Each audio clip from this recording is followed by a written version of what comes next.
상유타에 나오는 경전인데 상유타의 경의 이름은 산의 비유 경입니다. 근데 제가 제목을 늙음과 죽음으로 바꿨습니다. 한번 낭낭한 목소리로 한번 읽어봐 주실래요? 혼자서? 그걸 감상 좀 해보고. 늙음과 죽음.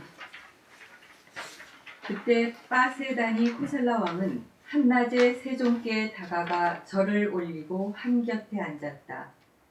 세종께서는 이렇게 말씀하셨다. 대왕이시여, 그런데 이 한낮에 어디서 오는 길입니까? 세존이시여, 권력의 취기에 중독되고 감각적 욕망의 집착에 사로잡혀 호시탐탐 권력을 탈취하려는 자들을 다스려 백성들의 이익과 안전을 도모하며 광대한 영토를 정복하고 통치해야 하는 관정의 대관식을 거행한 크샤트리아의 왕에게는 군왕으로서의 해야 할 일들이 있습니다. 저는 요즘 그러한 일들로 성심을 다하고 있습니다. 대왕이시여, 그대는 이것을 어떻게 생각합니까? 여기 대왕께서 믿을만하고 의지할 만한 사람이 동쪽 방향에서 달려와서 이렇게 말한다고 합시다. 대왕이시여, 폐하께서는 이 사실을 아셔야 합니다. 저는 동쪽에서 달려왔는데 구름과 같은 어마어마한 산들이 모든 것들을 짓뭉개면서 이리로 오고 있는 것을 보았습니다.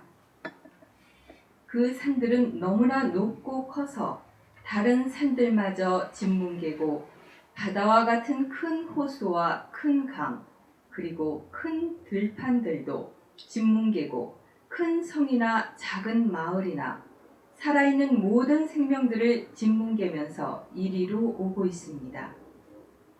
그러하니 폐하께서는 어떤 방책을 모색하여 주시옵소서.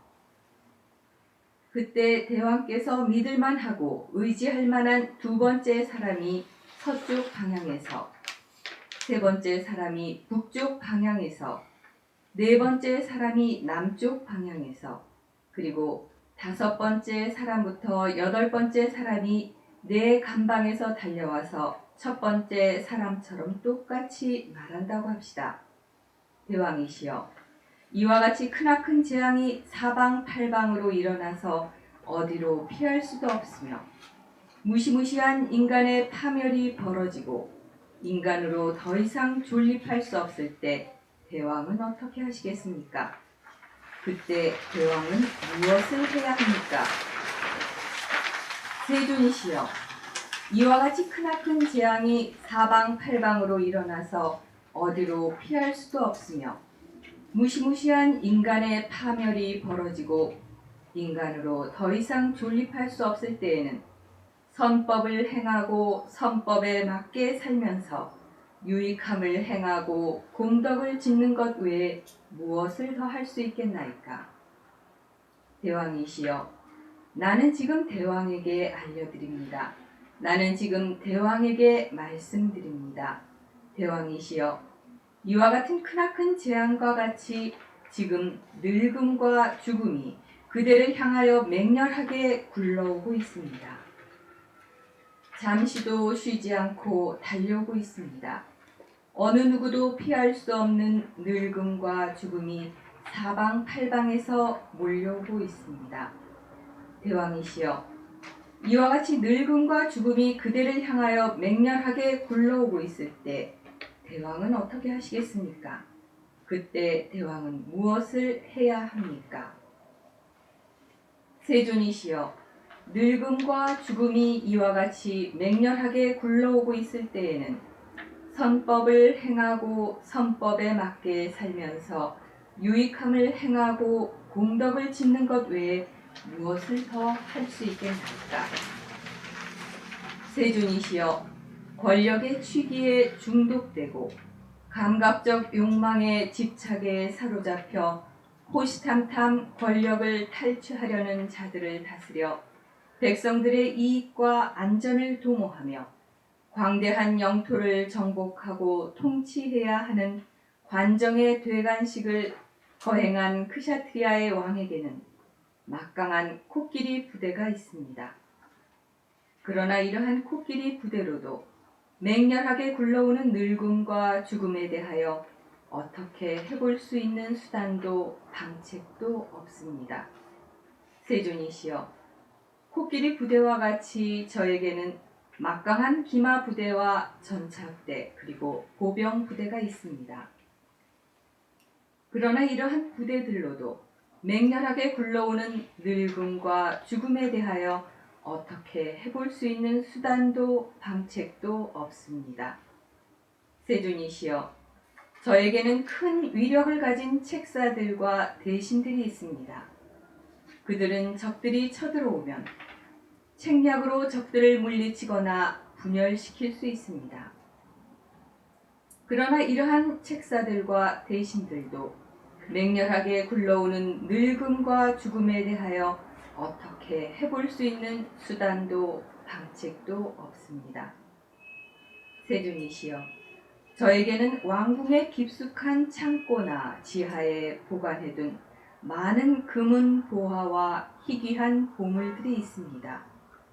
적들이 쳐들어오면 그러한 재물로 적들을 희유하거나 설득할 수 있습니다. 그러나 이러한 금은 보화와 희귀한 보물들도 맹렬하게 굴러오는 늙음과 죽음에 대하여 어떻게 해볼 수 있는 수단도 방책도 없습니다. 세존이시여, 늙음과 죽음이 이와 같이 저를 향하여 맹렬하게 굴러오고 있을 때에는 선법을 행하고 선법에 맞게 살면서 유익함을 행하고 공덕을 짓는 것 외에 무엇을 더 할 수 있겠나이까? 그러합니다, 대왕이시여. 참으로 그러합니다, 대왕이시여. 늙음과 죽음이 이와 같이 그대를 향하여 맹렬하게 굴러오고 있을 때에는 선법을 행하고 선법에 맞게 살면서 유익함을 행하고 공덕을 짓는 것 외에 무엇을 더 할 수 있겠나이까? 마치 맷돌이 곡식을 갈아내듯 하늘을 꿰찌르는 거대한 태산들이 모든 것들을 짓뭉개면서 다가오듯 지금 그대를 향하여 맹렬하게 굴러오고 있는 늙음과 죽음이 모든 중생들을 포위하고 정복하도다. 그대가 누구든지 크샤트리아든 브라만이든 바이샤든 수드라든 혹은 왕족이든 종교인이든 부자든 빈자든 그 누구라도 늙음과 죽음을 피해갈 수는 없나니 늙음과 죽음은 이 모든 중생들을 짓뭉개고 갈아버리도다. 늙음과 죽음은 최강의 코끼리 부대와 기마 부대 그리고 전차 부대와 보병 부대라고 하더라도 그들의 전투력으로 싸울 수 있는 영역이 아니며 최고의 책사들과 대신들이라 하더라도 그들의 책략으로 물리칠 수 있는 영역이 아니며 최상의 금은 보화와 희귀한 보물들이라 하더라도 그러한 재물로 희유할 수 있는 영역이 아니므로 이러한 것들로서 늙음과 죽음을 피해갈 수 없느니라. 그러므로 현명한 사람은 자신의 유익함을 보아서 열의 가르침을 바르게 배우고 다르게 이해하여 열의 가르침에 신뢰와 믿음을 굳건히 가져야 하느니라. 열의 가르침에 따라 몸과 입 그리고 마음으로 선법을 행하고 실천하는 자, 살아서 인간의 칭송을 받으며 죽어서 천상의 복덕을 누리리라.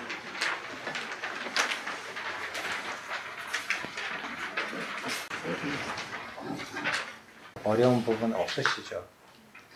예, 부처님 말씀은 누구든지 듣고 읽으면 금방 알 수 있어요. 막 이렇게 꼬아서 한참 고민해서 알 수 있는 그런 내용들이 아니에요. 여기서 덧붙여서 설명하기가 곤란할 정도로 뜻이 분명하고 쉽습니다. 누구든지 이해할 수 있고요. 오늘 여기 경전에 나와 있듯이 태종께서 이 처음에 대왕한테 여쭙기를 그런데 이 한낮에 어디서 오는 길입니까? 라고 묻는 거는 이렇게 약간 때 아닌 때에 오신 거죠. 대왕이. 이제 그 얘기를 하자면은 이 왕이 거의 매일같이 부처님을 뵙고 이렇게 법문을 듣고 하면서 거의 매일 방문을 하셨어요. 부처님을 찾아뵀어요. 그런데 어떤 때는 이렇게 그 때 아닌 때에 부처님을 뵈러 올 때도 있고 때에 맞춰서 부처님을 뵈러 올 때도 있었어요. 그런데 이제 때 아닌 때에 방문을 할 때는 호위병을 조금 데리고 방문을 하신 거예요. 그 사실들을 이렇게 알아채고 수백 명의 무리들이 때 아닌 때에 왕이 부처님을 방문할 때를 기다려서 그 왕을 죽이려고 계획을 짰어요. 근데 다행히 그 왕이 그걸 미리 알아서 그 수백 명의 그 무리들을 다 잡아서 다 죽여버리고 그리고 오는 길이에요. 그래서 이렇게 말을 하는 거예요. 그래서 때 아닌 때라는 것은 부처님께서 이렇게 그 탁발을 하셔서 공양을 하시기 전에는 때가 아니죠. 그리고 탁발을 하셔서 공양을 하시고 난 이후에도 때가 아니에요. 그러면은 언제냐? 그렇게 공양을 마치시고 한낮이 뜨거운 한낮이 지나고 나서 해그름에 그때가 때에 맞는 때예요. 근데 이분은 지금 때 아닌 때에 오셔가지고 부처님을 뵙고 또 얼른 가려고 하는 거예요. 그래서 이런 말을 한 겁니다. 근데 이 왕의 이렇게 말씀을 들어보면 이 왕도 기본적으로 부처님 가르침을 어느 정도 공부를 하신 분 같죠? 여러분들도 이 왕처럼 왕만큼이나 바쁘고 중요한 일들을 하시죠. 이 세상에 자기만 할 수 있고 자기가 해야 하는 일들을 하시면서 사실 거예요. 누구든지. 그래서 그 부처님을 이렇게 매일같이 뵈러 오지만은 그 마음이 자기가 왕으로서 해야 할 일들, 자기를 목숨을 위협하는 그 무리들을 수백 명을 잡아서 다 사형시키고 그리고 다시 또 이렇게 오니까 마음이 이렇게 그 몸은 왔지만 마음은 이렇게 많이 이렇게 그거 좀 다른 일에 이렇게 마음이 가 있죠. 여러분은 들으니까 죽음과 늙음과 죽음이 달려오는 것처럼 느껴져요? 자기를 향하여 막 달려온다고 느껴져요? 안 느껴지시죠? 지금 사람들은 죽음을, 늙음과 죽음이 이제 달려온다 그러면은 죽음을 좀 이렇게 뒤로 연기해서 좀 더 오래 사는 방책을 연구를 할 거예요. 그런다고 해서 죽음을 피해갈 수는 없잖아요. 죽음을 뒤로 연기하면 연기할수록 죽음은 뒤로 연기가 되지만 늙음이 길어져요. 그래서 늙음과 죽음 한 세트로 될 때는 하나도 이득이 되는 게 없어요. 죽음과 늙음이 맹렬하게 달려오고 있고 자기가 그것을 피해갈 수가 없고 어떤 방법으로도 피해갈 수가 없고 이러할 때 내가 해야 할 일이 무엇인가 하는 거에 대한 대답이에요. 저는 이게 이렇게 읽으면서 대화 내용이 꼭 시와 같다라는 느낌이 들어서 이렇게 펼쳐서 썼는데 실은 몇 페이지 안 돼요. 내용이. 혹시 같이 읽어본 경전에 대해서 뭐 궁금하신 게 있습니까? 저는 같이 읽어봄으로써 다 맞췄다고 생각을 해요. 빅뱅 이론에 의해서 우주가 끊임없이 폭발한다고 그러지 않습니까? 그래서 그 우주 질량이 인대 질량보다 크기 때문에 물론 이제 축소하게 된다고 그러고요. 그래서 이제 요새 수트라를 공부해 보니까 공간적 우주에서 불교 우주론을 보면은 지금 우리가 있는 위치가 주법 중에 증강감법 거기에 있다고 생각되는데요. 그렇다면 현대 과학자들이 그 우주의 팽창이 지금 등속도가 아니고 가속도로 되고 있다. 이렇게 얘기했을 때 우리가 불교 우주론을 배우는 사람 입장에서는 그럼 언젠가는 그 팽창이 축소돼서 궤골이 올 것이다. 이렇게 얘기해도 되는지.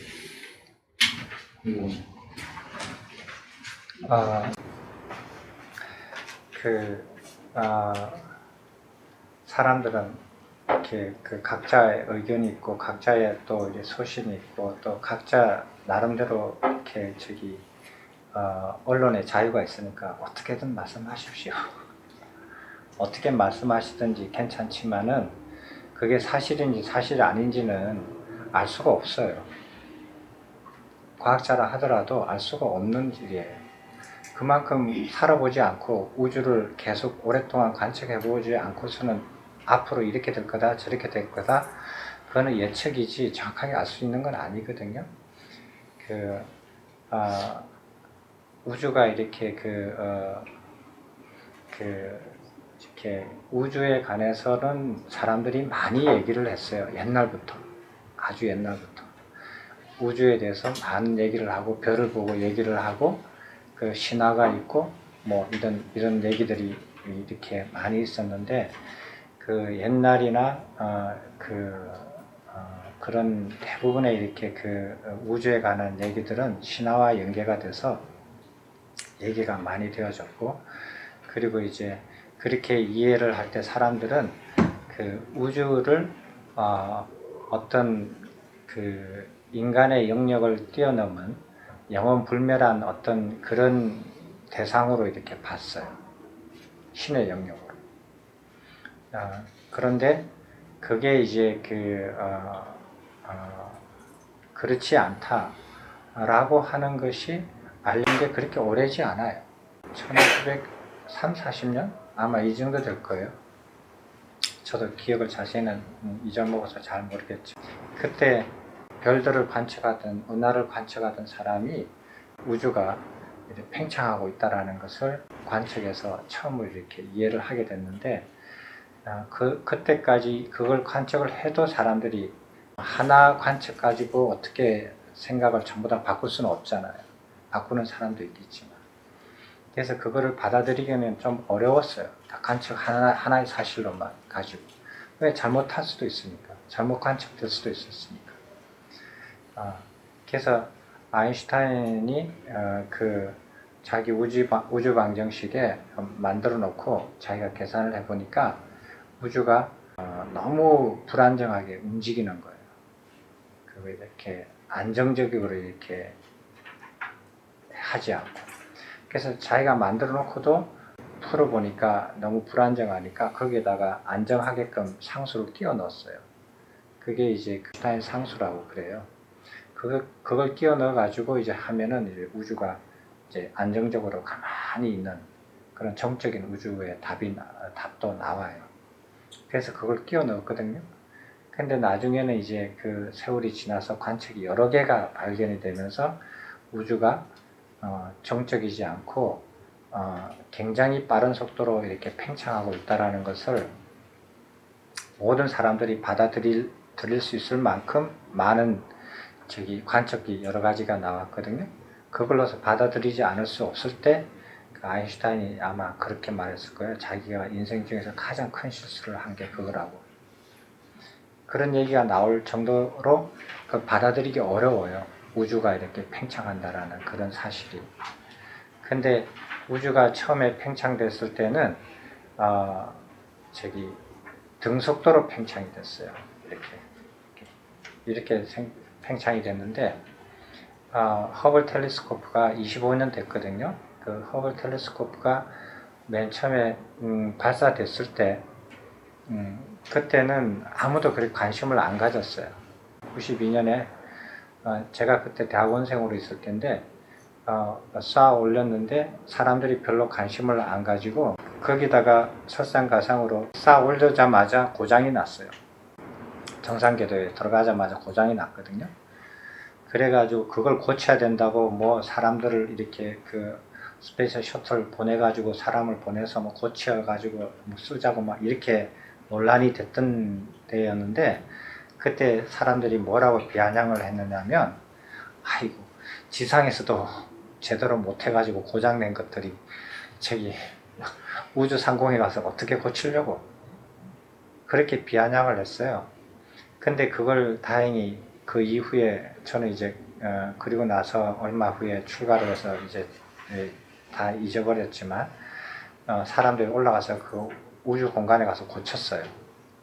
고쳐가지고 굉장한 많은 자료들을 인간이 접하게 된 거예요. 그래서 아마 그 우주에 대한 생각이 완전히 많이 바뀌었어요. 바뀐 것 중에 가장 큰 것 중에 하나가 우주가 팽창하는데 등속도로 팽창하는 게 아니라 가속으로 약간 가속이 된다는 사실이에요. 그런 것도 이제 좀 알려졌고, 근데 이제 가속을 해서 다시 어느 정도 팽창하다가 다시 수축해야만이 계급이 오느냐? 아니에요. 그렇게 영원히 팽창해버리면 그게 자체가 계급이죠. 영원히 팽창하면 어떻게 해서 그게 되느냐? 팽창한다라는 말은 우리가 이제 이렇게 이런 공간에서 사니까 그렇게 이제 잘 실감을 못하지만, 우주를 다룰 때는 안에 물질이 있다라고 계산하면 복잡해져요. 그냥 빈 공간으로 생각을 해야 돼요. 근데 그것이 더 커지게 팽창을 하잖아요. 그러면은 그 우주 안에 있는 모든 물질들 사이가 이렇게 서로 멀어지고 점점점 팽창하면서 식어요. 지금도 그 영하 270도 정도 되거든요. 우주 공간의 온도가 마이너스 273도인가가 그게 절대 온도인데, 그렇게 되면 이제 뭐라 그럴까, 죽은 우주가 되는 건데, 그렇게 팽창을 하면 팽창하는 것 자체로서 계급을 온다라고도 할 수 있어요. 그렇게 말을 할 수도 있어요. 그렇지만은 그건 아직까지 정확하게 아마 하기 어려울 거예요. 계속 지금처럼 가속적으로 팽창을 할 건지 아니면 팽창하다가 다시 수축할 건지 그건 몰라요. 그건 말하기 어려울 거예요. 왜냐하면은 그 인계질량을 말씀하셨는데, 인계질량이라는 것은 우주 안에 있는 모든 질량들을 다 측정해야만이 나오는 값이거든요. 근데 인간이 아직까지 다 측정을 못했어요. 우리가 볼 수 있는 이렇게 측정 가능한 우주의 범위가 그 바깥에 있는 것들도 있거든요. 그거는 아직 측정을 다 못했어요. 그러니까 그렇게 말하기가 좀 어려울 거예요. 그리고 우주 나이도 정확하게 허블 텔레스코프를 통해서 알게 됐고요. 제가 할 때도 100억 년에서 150억 년, 혹은 조금 더 많이 보는 사람은 100억 년에서 200억 년 사이가 우주 나이일 거다 라고 이렇게 했는데, 허블 텔레스코프로 측정한 거는 그게 뭐 137억인가 8억인가 정확하게 측정이 됐어요. 굉장히 놀라운 거죠. 내가 이렇게 살다가 80살까지 살다가 죽을지, 90살까지 살다가 죽을지, 100살까지 살다가 죽을지, 100살이 넘어서도 살다가 죽을지, 그건 모르는 일이에요. 그죠? 그러나 분명한 것은 죽는 거예요. 우주도 마찬가지예요. 팽창될지 수축될지 그거는 모르는 일이에요. 그렇지만은 분명한 것은 우주도 생성이 되고 활동을 하고 변화하고 그 다음에 소멸된다는 거예요. 또 질문 있으면 하십시오. 수트라 책으로 많이는 못했고 6개월 한 번 책을 같이 공부하시는 분들 한 번 이렇게 이제 봤는데 보면 볼수록 좀 어려웠어요, 사실. 그래서 오히려 그 책을 보면 조금 뭔가 더 쉬워질 것 같은데, 이게 끝이 없구나 그런 생각도 잠깐 들었는데, 이제 사실 나라고 할 만한 실체가 없다 해서 그렇게 되면, 그래서 이제 재범 모아 이런 이제 말씀이 있으신데, 보다 보면은 또 이제 또 그 책에서는 진여라고 할 만한 거 아니다라고 이제 스님께서 이렇게 기술하신 걸로 제가 기억을 해요. 그런데 이제 사실 제가 대승절에서 먼저 이렇게 좀 불교 공부를 조금 했었기 때문에 근데 항상 지금도 주장하시는 게 이제 진여, 자성, 불성 이제 이런 말씀들을 꼭 하시거든요. 그러면서 이제 결국 그래서 또 수트라 공부를 하다 보면 그야말로 이제 이게 정말 나라고 할 만한 게 없고 오온의 직접이고 이것까지는 좀 알겠는데 근데 결국은 윤회는 또 한다고 이제 하셨거든요. 그러면 결국 윤회를 한다는 그 자체를 진여로 보거나 이런 거 아닐까 이런 생각이 좀 막 들어요. 그래서 알 듯하다가 또 혼란스럽고 이제 막 그런데 어떻게 좀 정립을 해야 되는 건지 한번. 보살님께서도 저기 그 우리나라 불교 불자들은 대부분 이렇게 대성 불교권이잖아요. 그러니까 뭐 남방에서 공부하신 분들이 만들어 놓은 최근에 만들어 놓은 사찰 몇 개 빼놓고서는 다 이렇게 대성 불교권에서 이렇게 공부하셨죠. 하시고 저도 그렇게 해서 출가를 했고 그렇게 해서 그런 문화 속에서 대성 불교권 내에서 저기 출가를 하고 공부를 하고 승려 생활을 했어요. 그래서 그게 무슨 말씀인지 잘 알아요. 모르는 거 아니에요. 무시하는 것도 아니고요. 방금 이렇게 질문을 하시면 지금 상황에서 사람들이 이렇게 어떤 스님이나 혹은 어떤 분들은 아까 전에 말씀드렸지 진여라 할지 법성이라 할지 본성이라 할지 어떤 분들은 진심이라 할지 대심이라 할지 진화라 할지 이런 대화라 할지 뭐 이런 말로서 자꾸 쓰잖아요. 그래서 참나라고 하기도 하고 그런 말을 이렇게 하는데 저도 그런 것을 이렇게 믿고 중생활을 많이 했어요. 근데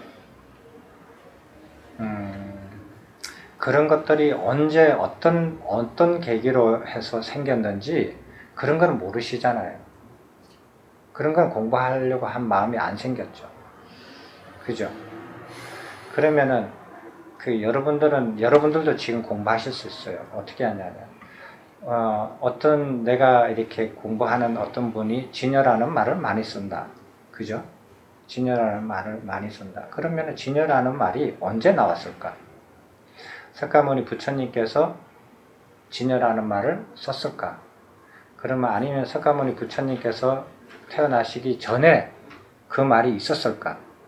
아니면 석가모니 부처님이 이후에 언젠가 그 말이 생겼을까? 단순한 문제 아니에요? 그죠? 그러면은 그 말이 최초에 언제 생겼는지, 어떤 경전에 어떤 책에서 어떤 내용으로 처음에 썼는지, 그런 것도 좀 공부 좀 해봤으면 좋겠어요. 근데 그런 걸 공부하려고 하면은 아마 제가자로서 공부하기는 어려울지 몰라요. 하지만 여러분들 할 수 있는 게 뭐냐 하면 경전뿐만 아니라 불서들, 팔만대장경 다 들어가 있어요. 거기에다가 진여를 딱 두들겨 봐요. 검색을 해봐요. 그러면은 진여라는 말이 한 번이라도 들어가는 경전 이름, 그 다음에 불서 이름 쫙 다 떠요. 그 중에서 제일 먼저 뜨는 거, 그 역사를, 그 책이 제일 먼저 나오는 데가 나와요. 제일 먼저 뜨는 데. 그게 연도순으로 나올 수가 있거든요. 그러면 그걸 찾아가지고 그 제일 먼저 뜨는 책에 그 역사를 보면은 그 책이 언제 만들어진 것을 보면 그 시대쯤 돼서 그 말이 처음 만들어졌구나 라고 알 수 있어요.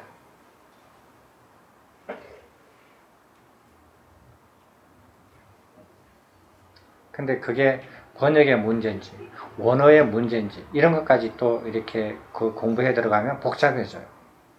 그런 것들도 한번 관심을 가지고 보셔야 돼요. 예를 들어서 이런 말들이 대성불교권에만 있는 말인지 아니면은 부처님 경전이 전해지면서 만들어진 말인지 아니면은 인도에서 부처님 열반하시고 난 다음에 생겼던 언어들이어서 그 다음에 그 언어들이 책들이 대승불교권으로 전달되면서 번역된 건지 그런 것들을 검토를 하셔야 돼요. 그런 거를 펼쳐서 역사적으로 펼쳐서 이해를 하지 않고 현재로 다 뭉뚱그려 가지고 같은 말대로 주르륵 나열을 해가지고 이것들이 다 어떤 뜻이고 왜 이렇게 부처님 가르침하고 어떤 관계가 되는지 그렇게 물으면은 궁금하겠죠. 그렇게 들으면 처음에. 그렇지만 그렇게 하면은 그냥 저도 대충 얘기해 줄 수밖에 없죠. 그러나 여러분들이 좀 엄밀하게 공부를 하시고 싶다면은 그런 식으로 하셔야 돼요. 근데 그렇게 공부를 하시는 분들이 아마 이렇게 그 공부를 많이 하신 분들 찾아가면서도 그렇게 공부하시는 것들을 여쭤보세요. 그러면 그렇게 단어 하나라도 그렇게 공부를 해 가시는 분들이 많지 않다라는 걸 아시게 될 거예요. 여러분들이 윤회라는 말을 쓸 때도 윤회를 어떻게 이해하느냐, 윤회를 어떻게 이해하느냐. 수트라에 윤회라는 그 항목이 있어서 윤회란 이런 것이다라고 설명한 게 있습니까? 있습니까? 없습니까? 있어요? 없어요?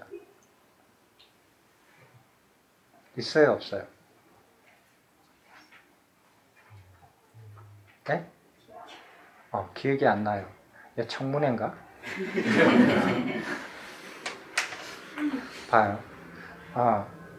그러니까 자기가 궁금하면은 정말 궁금한가 하는 소리예요. 그러면은 자기가 읽고 있는 책에 거기에는 어떻게 설명이 되어 있는가 궁금하지 않아요? 그 책에 설명이 안 되어 있는지도 지금 모른다라는 거예요. 그러면은 뭐를 얘기하잖아. 그죠? 자기가 그 질문에 대해서 답을 모르면, 답이 안 나오면 내가 정신도 못 먹고 저녁도 못 먹겠다, 안 넘어가겠다 이렇게 나와야 되는데 알든 안 하든 대답을 해주든 안 해주든 상관없이 점심 잘 먹고 저녁도 잘 먹고 잠도 잘 잔다 이 소리예요.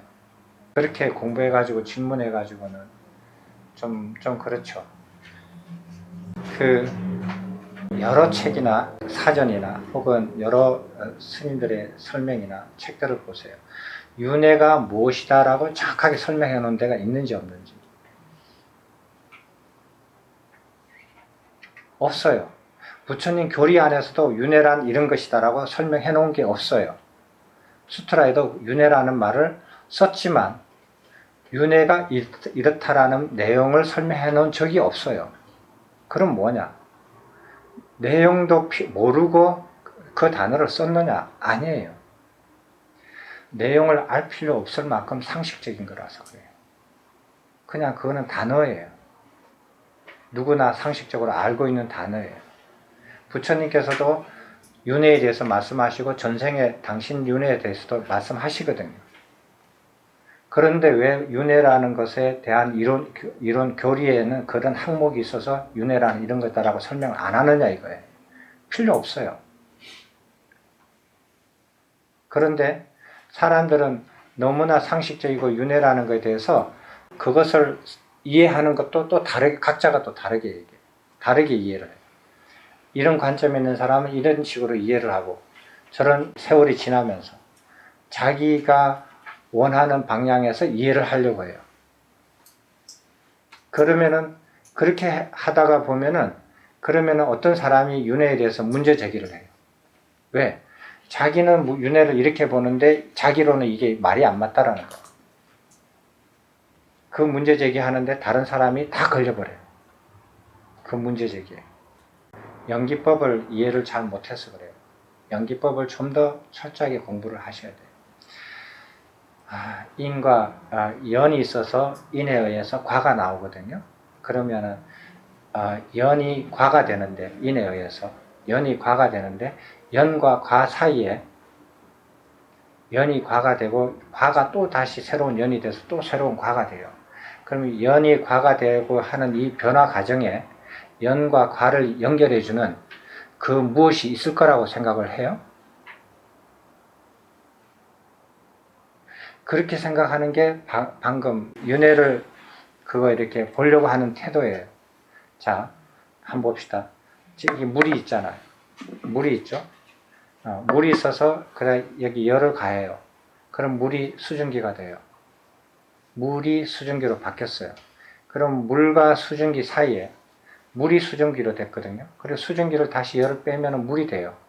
그러면은 물과 수증기 사이에 뭔가 물이 있을 때도 그 안에 뭐가 있었고, 그게 또 수증기로 됐을 때도 그 안에 뭐가 있는, 그 무엇이 있느냐는 소리예요. 그래서 물이 수증기가 될 때, 물이 있을 때도 물 안에 뭐가 있었고, 물이 수증기로 됐을 때 수증기 안에서도 뭐가 있는, 그래서 물과 수증기 사이를 연결해주는 그 어떤 것이 있을 거라고 생각을 하는 거예요. 그런 거 찾아보세요. 있는지. 20대 때 나, 그리고 30대일 때 나, 그리고 40대, 50대일 때 나가 다 기억을 하고 있어요. 자기가 살아왔으니까.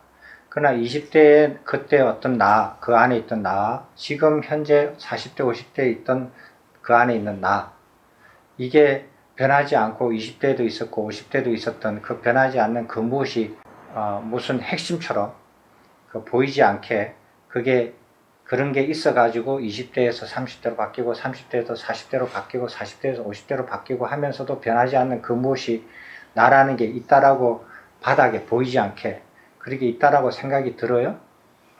살다 보니까 20대에서 30대로 가고 30대에서 40대로 가고 지금 있는 이 나이도 지금 있는 우리가 서로 마주보고 앉아있는 이 순간도 돌아서서 나가면요 꿈처럼 아무런 기억도 안 나요.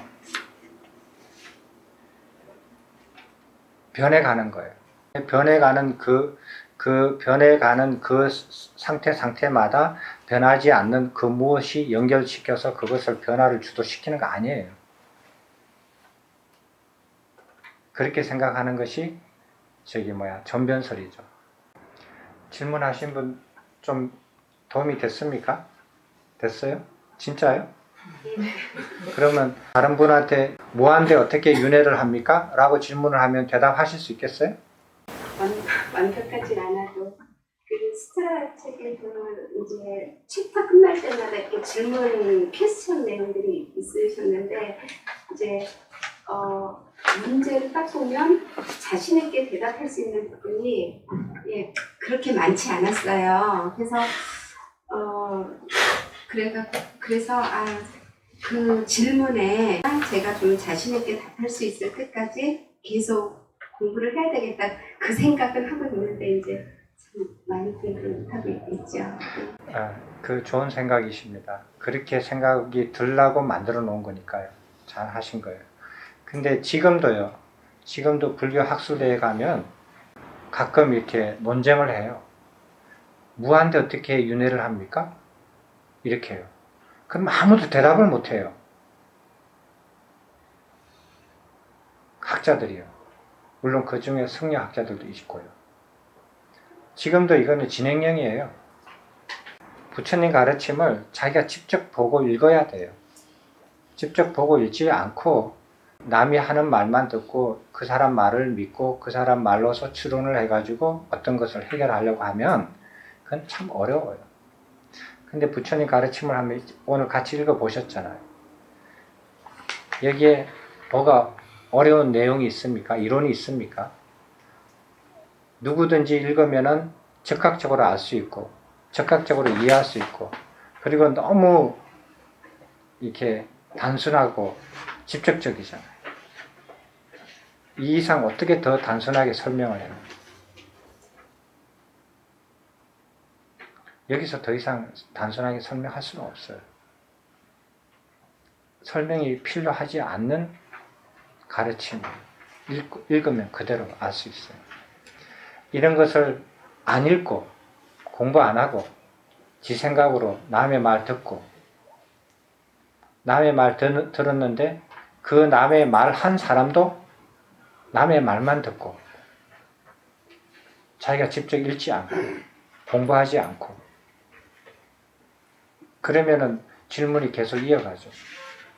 경전 한 편이라도 같이 직접 읽어보는 게 도움이 될 거라고 생각을 해요.